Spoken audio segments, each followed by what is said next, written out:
From Lagos, the nation's commercial capital. This is the News at 10.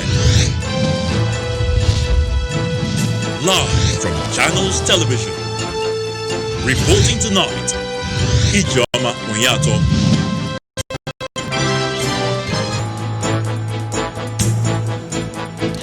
Hello and welcome tonight. Promise unkept, President Muhammadu Buhari not certain to address federal lawmakers tomorrow over rising insecurity across the country.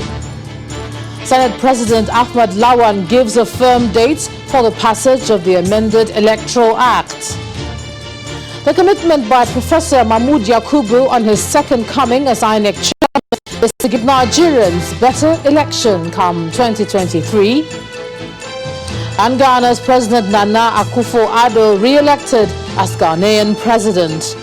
Plus we'll have business, sports, and later on international news from our studios in London. On business news tonight, Nigerian Communications Commission orders telecom network operators to suspend registration and reactivation of new SIM cards as it begins audit of subscriber database. On sports news tonight, CAF finds Gabon forward Pierre-Emerick Aubameyang for undermining the image of African football.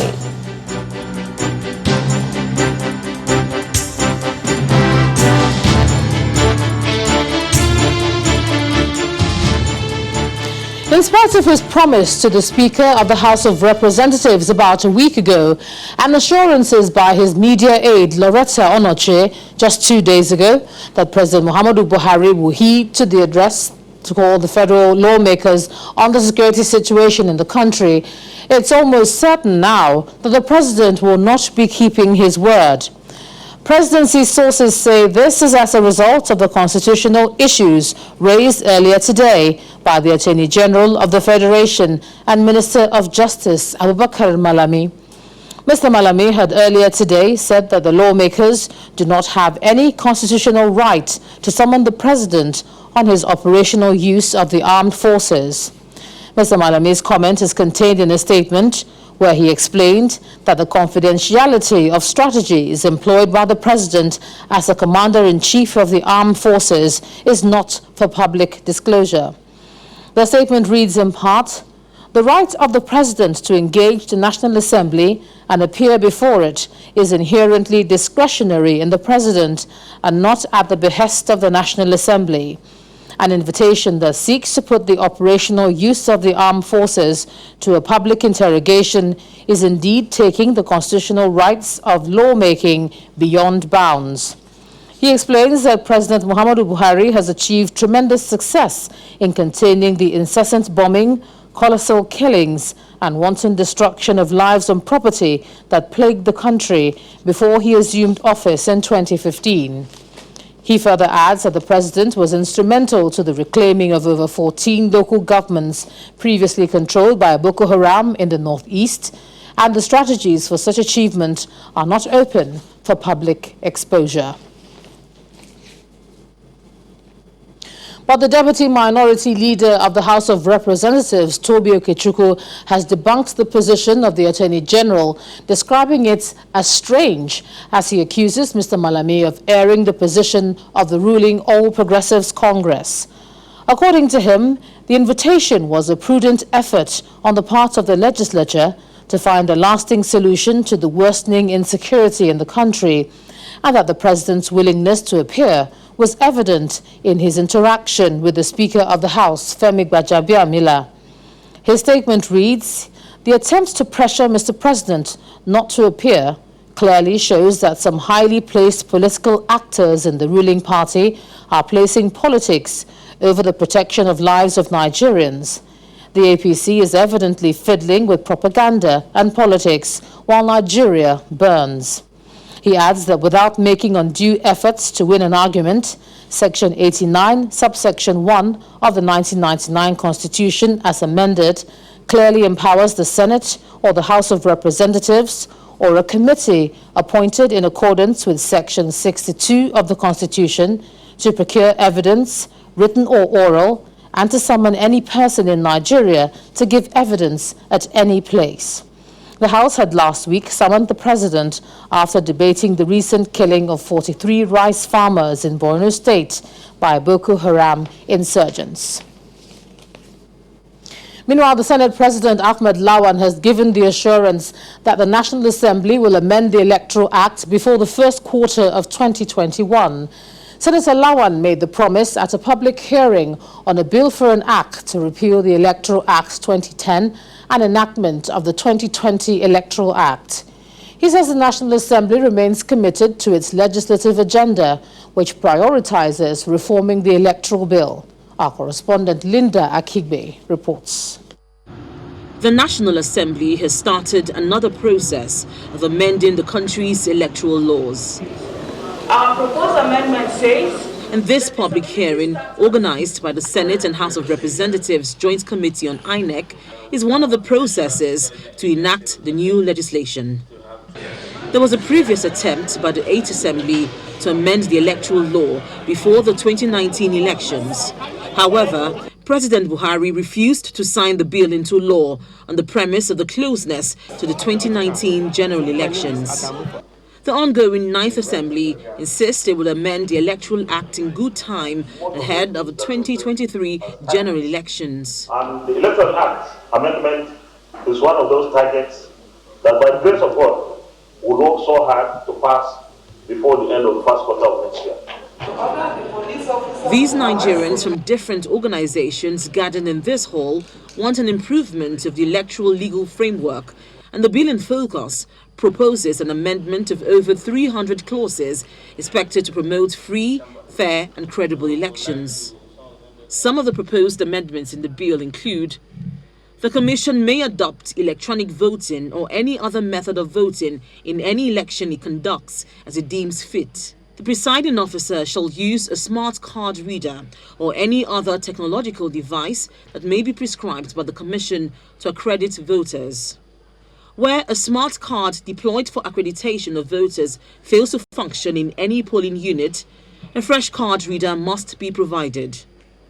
Where a fresh card reader is not deployed, the election in that unit shall be cancelled and another election shall be scheduled within 24 hours. We also have concerns that the electoral legal framework on certain issues should be well settled ahead of the 2023 elections, such as the use of technological devices like the card reader and electronic voting system, criteria for substitution of candidates, etc. The other issue is the issue of Section 252 regarding electronics voting.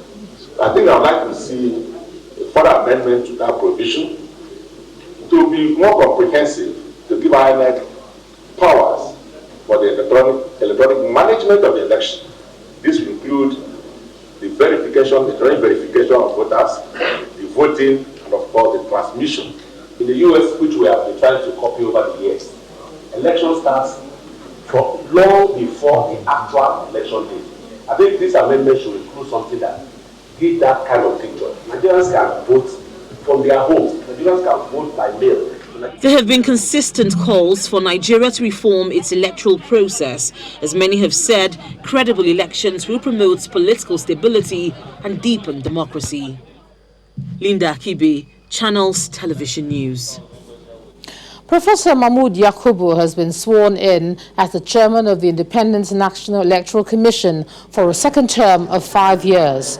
The exercise, which held in the council chambers of the presidential villa, was administered by President Muhammadu Buhari, who reappointed him as chairman of INEC on October the 27th.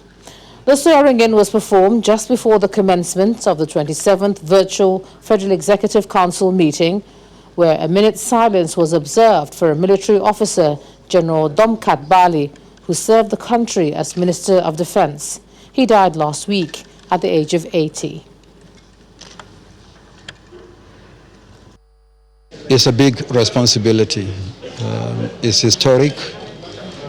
No Nigerian has been so privileged to serve as chairman of the Independent National Electoral Commission twice, and it's a responsibility I'm going to discharge consistent with the oath of office I took and my allegiance to the Federal Republic of Nigeria.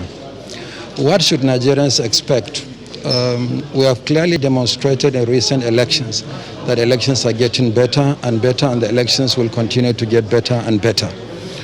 By coincidence today, the National Assembly is holding a public hearing on the amendment of the electoral legal framework. This is important, and this time around, working with the National Assembly will ensure the speedy passage of the amendment bill, and once it is assented to, it will help us enormously in confronting the challenges ahead. The preparations for the 2023 general elections have proceeded in earnest. We need certainty, and therefore the electoral legal framework is fundamental, without which we cannot formulate our regulations and guidelines. Without our regulations and guidelines, we cannot conclude work on the manual for the training of ad hoc staff for the elections. So from here, I am going to proceed to the National Assembly. So work begins in earnest, and we have already started.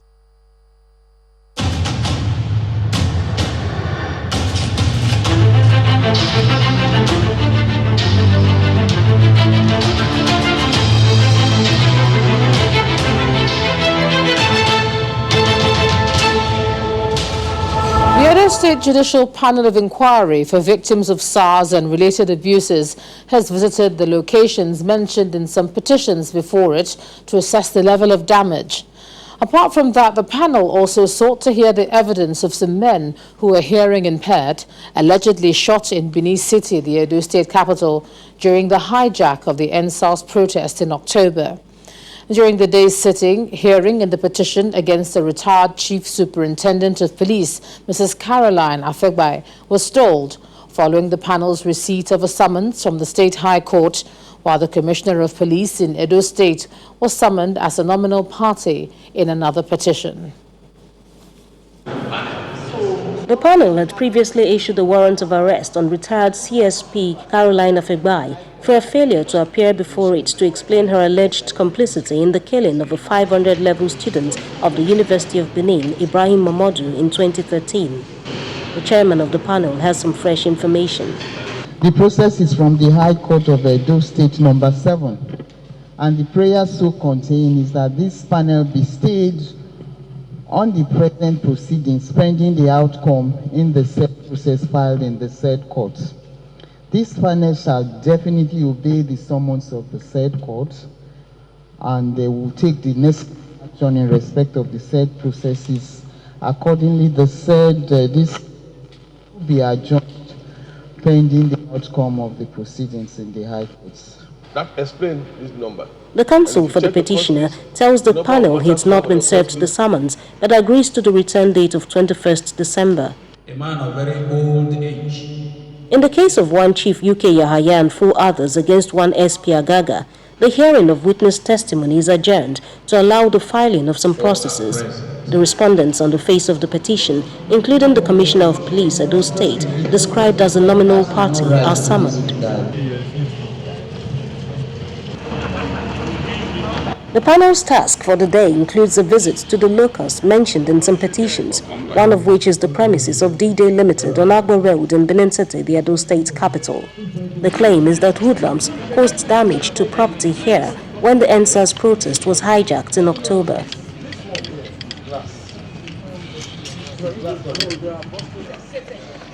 Members of the panel also visit the University of Benin Teaching Hospital, where they sought to hear the evidence of a deaf young man allegedly shot following the hijack of the EndSARS protest in Benin City. He is, however, unable to sign as he could not move his hands. So he cannot sign. I cannot raise up his hand to sign. Sign? Yes. To sign. Okay. To respond. So anybody that can speak. Yes, we have one hand. You know the waka. Not the waka. Another alleged victim of a shooting on the same day is also receiving treatment at the hospital. The incident had reportedly led to the amputation of his right leg. He narrates his experience through sign language, which is interpreted. They were gathered in one place, so he stood and was watching. He said, Mopo was coming. He said he saw hearing people running, all of them running. He started to run himself too. Then somebody just shot him from his back as he was running and he fell.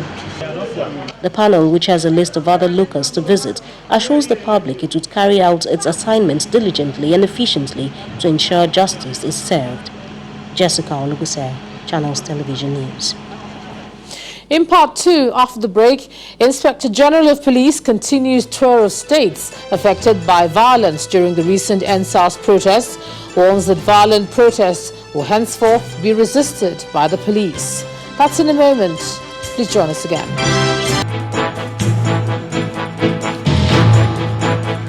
Welcome back. If you've just joined us, you're watching the news at 10 on Channels Television, coming to you live from Lagos. A reminder of our top stories. Promise unkept, President Muhammadu Buhari not certain to address federal lawmakers tomorrow over rising insecurity across the country. Senate President Ahmed Lawan gives a firm date for the passage of the amended Electoral Act.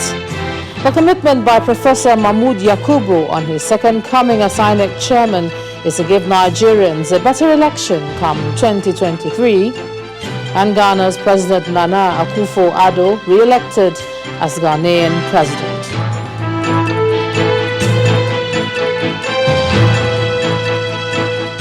In Delta State, the Judicial Panel of Inquiry on Police Brutality has received evidence on the gruesome murder of the former governorship candidate of the sit-ins Popular Party, Ogbe Onokpite. In an affidavit presented by their counsel, Odiana Eriata, the panel has been asked to call on the Delta State government to prosecute the indicted police officers and compensate the family. The former CPP governorship candidate in Delta State was allegedly killed by the police on November the 26th, and since then, his family has been trying to get justice. We have been coming here. This case has been lying down for more than some years now. We have not heard it anywhere. But today we are satisfied that we heard it. The case was heard by the public and the government. That is why we are little satisfied. So many things.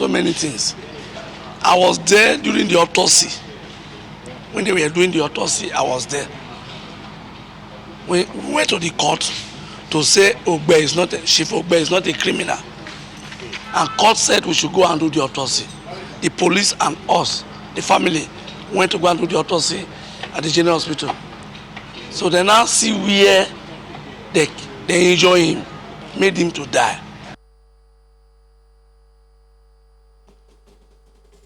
The Inspector General of Police, Muhammad Adamu, has reiterated his warning that the police would henceforth resist any violent attack in the country. The police boss was speaking when he visited the Anambra and Enugu commands. He asked the officers to live up to their responsibilities and not be deterred by the incident of the EndSARS protest. From the experience of EndSARS protest, never again in the history of this country, and never again as we've experienced, those of us that experienced this EndSARS protest, the violent one, never again shall we allow such protests to take place. Never. For a group of people that wish to come out and protest peacefully, they are free to do that and they'll be protected. But if you have the mind of coming out to protest violently, we're going to use maximum force to take you out.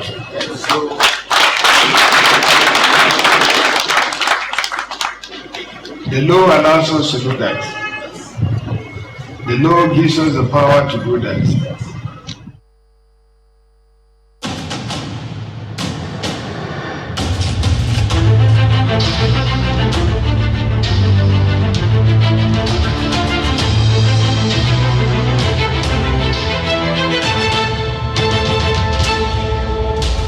To legal matters now, as the trial of the former chairman of the defunct Pension Reform Task Team, Abdul Rashid Maina, continues in Abuja. Prosecution witness number 9, Rukaya Ibrahim, a detective with the Economic and Financial Crimes Commission, again narrated how Mr. Maina purchased property using surrogates. The witness explained that Mr. Minor opened and operated 2 bank accounts with fake driver's license. She adds that the defendant's company, Common Inputs Investment and Properties Limited, never engaged in any business, neither did the company file tax returns. On the cross-examination, the witness restates her earlier testimony about the net worth of Mr. Minor and his company, which ran into billions of naira. After the cross-examination, the prosecution counsel closed his case, and the lawyer representing Mr. Minor announced his intention to file a no-case submission. Justice Okona Bang subsequently adjourned the matter to December the 10th, 2020, to enable Mr. Minor's counsel address the court on his no-case submission. The Rivers State Governor Nyesom Wike has declared that his Benue State counterpart, Governor Samuel Ortom, is not about to leave the People's Democratic Party for the All Progressives Congress. Governor Wike made the comments while on a one-day working visit to Benue State to commission the newly constructed 5-kilometer road named after former Governor Gabriel Suswam, and a road to connect the state capital with rural communities. The aircraft of the Rivers State Governor taxis along the runway of the Nigeria Air Force Base Airport in Makurdi. The host governor is on hand to receive the visiting governor. The 2 governors moved straight to the 5-kilometer road to commission a new project named after the immediate past governor of Benue State, Senator Gabriel Suswam. Amen. Amen.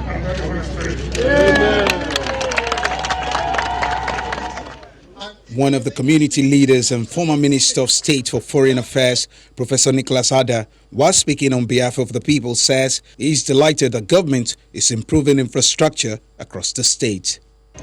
Your Excellency, what you have done to your Yugu community is unquantifiable. This is a community that had been neglected in the past. This place where we are sitting was completely waterlogged. It would have been impossible for you to sit here as you are sitting here today. Governor Ortom has put smiles on our faces. Governor Ortom assures the people of his resolve to deliver on critical infrastructure across the state. We're not surprised that you're here today as a friend, as a colleague and brother, and those who share in the same aspiration about this country and our people.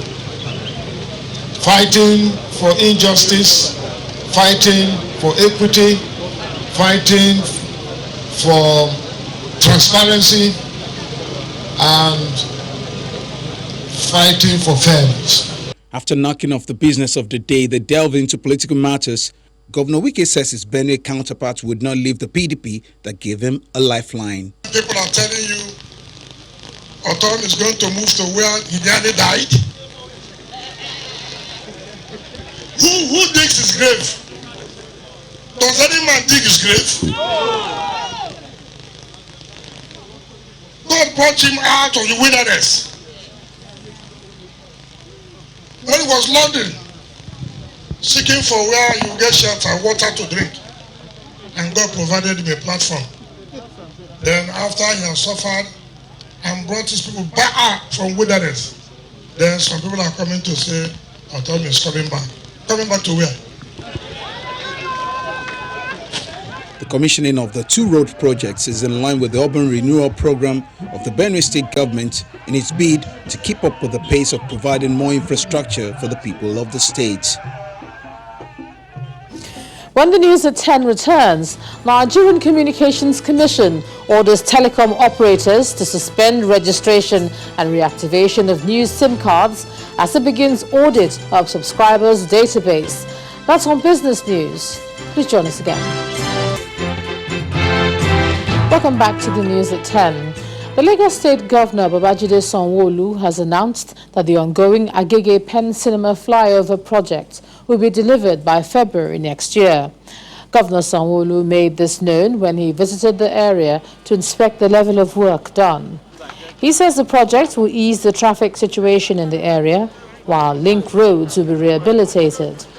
The length of the bridge is approximately 1.4 kilometers from Obaogunji Road, terminating at Okekuto, and ends at the old Abeokuta Highway in Abulegba.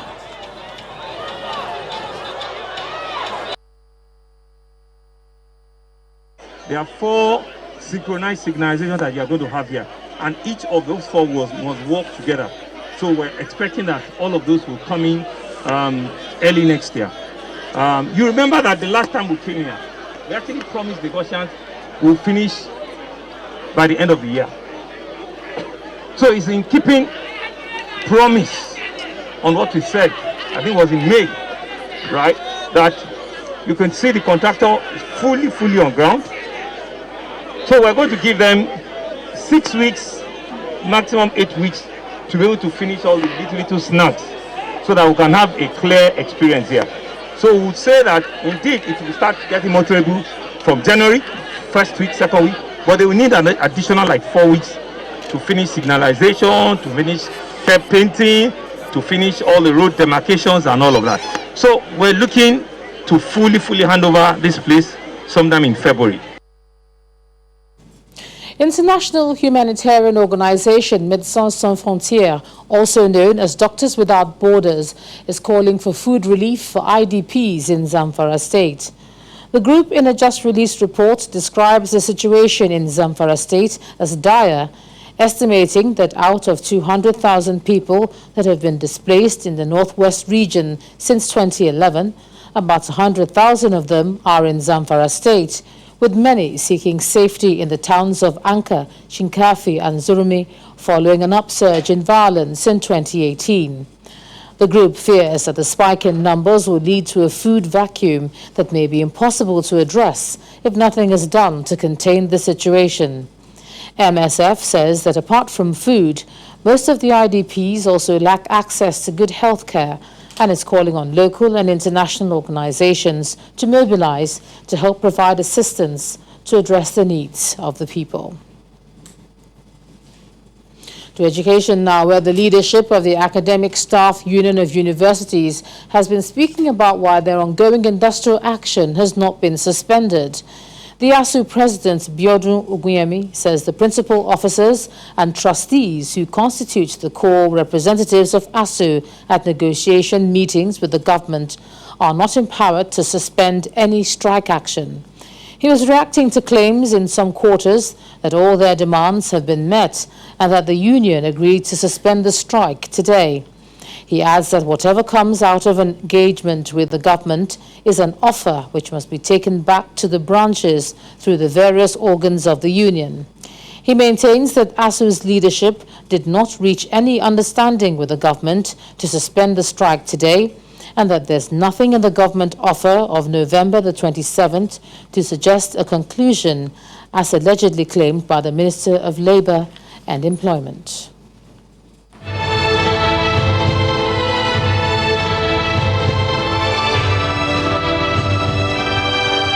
Kaduna State has become the latest beneficiary of 3 state-of-the-art ambulances, as well as a reusable face mask from Bua Group. Presenting the items to Governor Nasir El-Rufai at the Government House in the state capital, Bua's Director of Government Relations, Aliyu Idi Hong, says they are meant to help the state government curtail the spread of COVID-19. Barely 48 hours after Bua Group donated ambulances and face masks to the Bauchi state government to help it check the spread of the COVID-19 pandemic, it's the turn of the Kaduna state government to receive its share of same from Bua Group.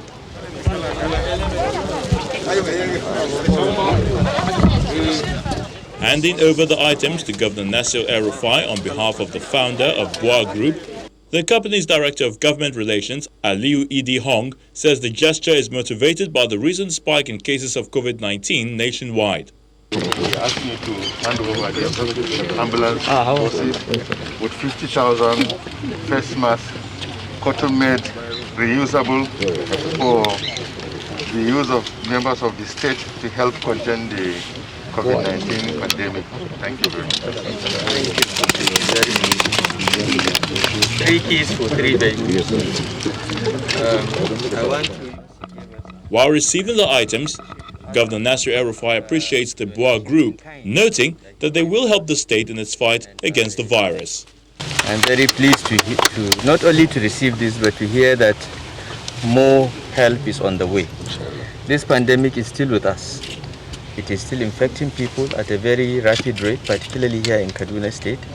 Infection rates have risen to 20 to 30%, from 2 to 3% just 2 months ago. So we're very concerned.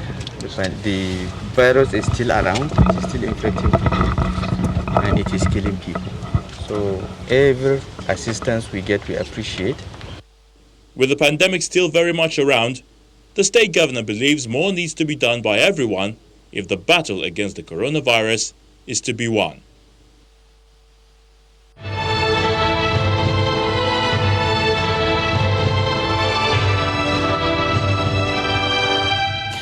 Business News now. Here's Anne Waudu.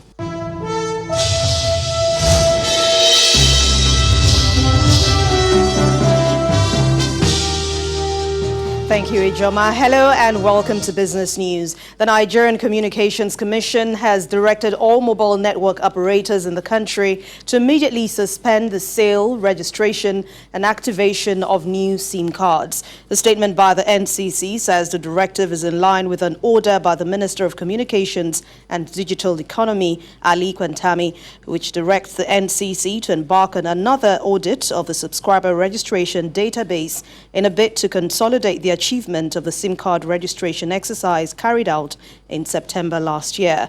The NCC also says Nigerians should immediately secure digital identification from the National Identity Management Commission and submit it to their network operators. Meanwhile, the local currency, the Naira, has firmed up by 0.1% to 394.67 against the dollar at the investors and the exporters window, while it strengthened by 1.1% to $478 at the parallel market. And this is coming as banks in the country begin the payment of diaspora remittances in dollars to beneficiaries following a directive from the Central Bank of Nigeria last week. The local currency has depreciated marginally to 483 against the dollar at the parallel market on Tuesday, and that's after a turnover of foreign exchange dropped by 16.15%. Let's head to the domestic stock market, where negative sentiment has continued to dominate activities there at the close of midweek trading session at the Nigerian Stock Exchange, and that actually increased the market's month-to-date loss to minus 0.1%. Bisi Adebayo has the details.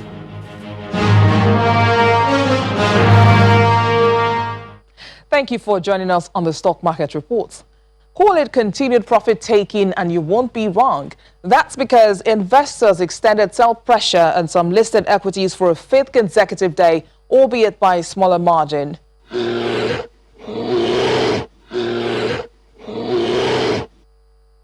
With that resounding growl, the BIA re-established its presence with a mild 0.04% additional drop on the all-share index, which represents about 6 billion naira decline in the market's overall value.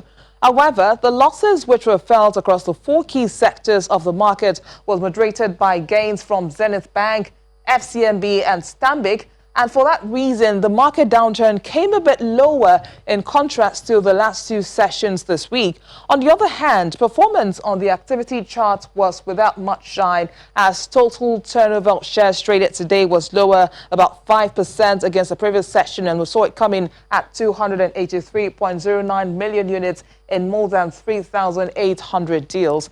Meanwhile, traders say despite the string of mild sell-off which has dominated 5 out of the 7 trading sessions in the new month, there's still a silver lining in sight, as a new set of investors are expected to take advantage of the lower prices of some blue-chip stocks. And that's it on the Stock Market Reports. I am Bisi Adebayo. That's Business News Tonight. Thank you for watching. I'm Anne Nwawadu. It's back to you, Joma.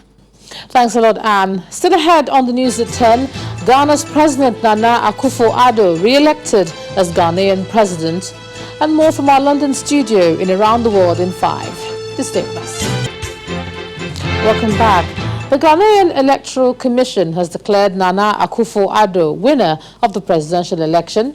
defeating closest challenger and former President John Dramani Mahama by polling 6,730,413 votes.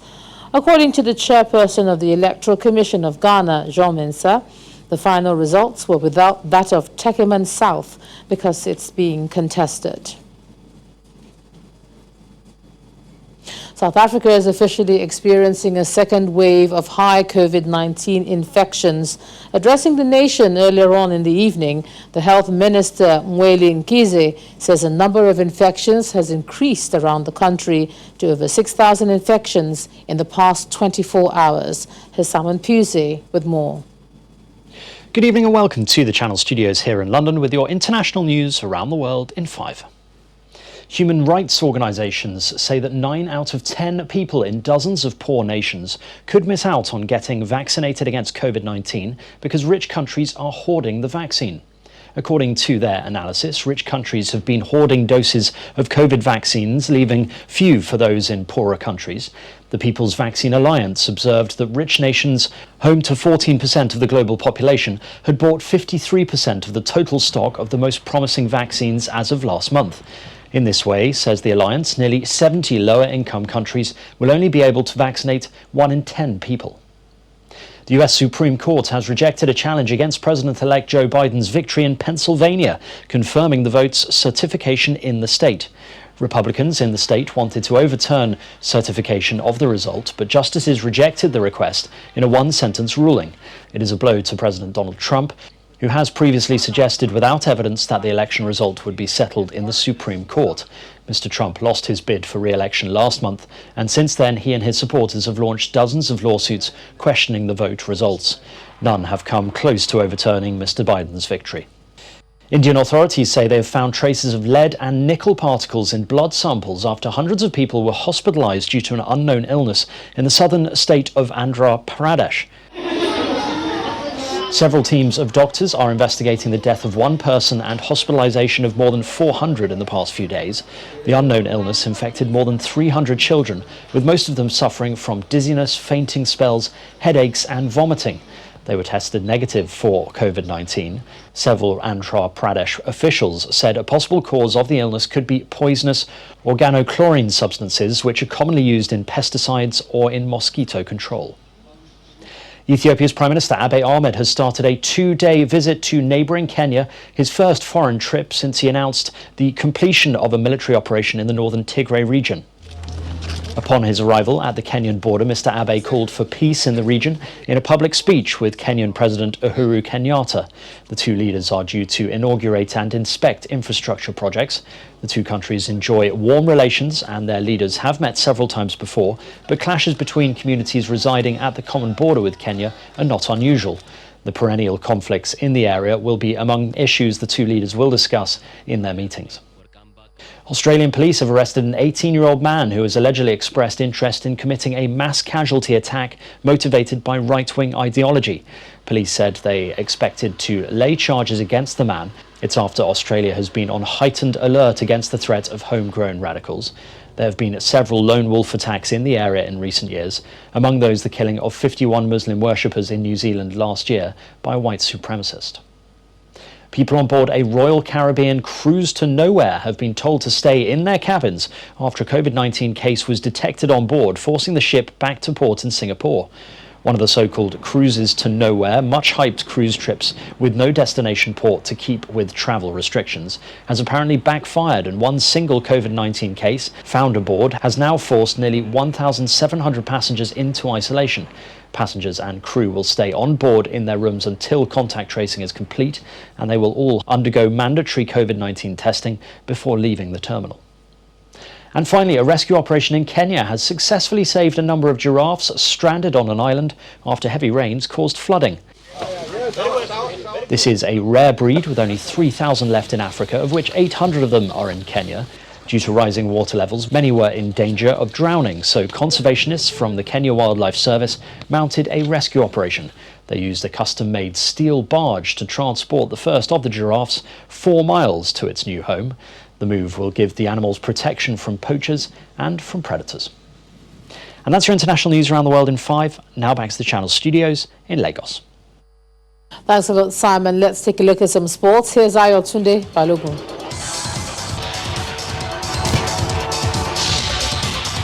Many thanks, Ijoma. Ghana's Black Satellites have beaten Nigeria's Flying Eagles by a goal to nil in the second group game of the WAFU B Under-20 Nations Cup in Porto Novo, Benin Republic.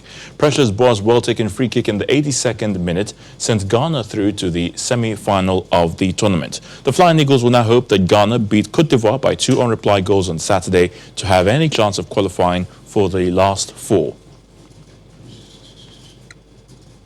Arsenal skipper Pierre-Emerick Aubameyang has been fined $10,000 for a social media post that tarnished the honor and image of the Confederation of African Football (CAF) after his Gabon team spent the night on an airport floor ahead of an African Cup of Nations qualifier in November. Aubameyang and his teammates were stuck at the airport in the Gambia after arriving for a qualifying game and were not allowed to leave as officials argued over COVID-19 testing. The Arsenal striker posted pictures of players sleeping on the airport floor and wrote, "Nice job, CAF. It's as if we were back in the 90s. The African Football Governing Body says the content was offensive and degrading. And in the UEFA Champions League, Atletico Madrid secured passage to the next phase, beating RB Salzburg by 2-0, while Bayern Munich consolidated the top spot in the group with a 2-0 win over Lokomotiv Moscow. Real Madrid also advanced to the next round after beating Borussia Mönchengladbach. Manchester City hammered Olympique Marseille, while FC Porto beat Olympiacos. Italian side Atalanta defeated Ajax to advance to the next round, while Midtjylland played a 1-0 draw with Liverpool.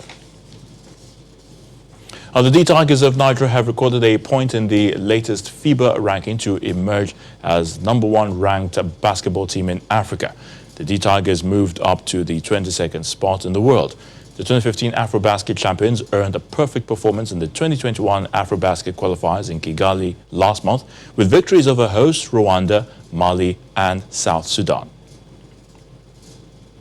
That's a wrap in sports news. Is back to you, Joma.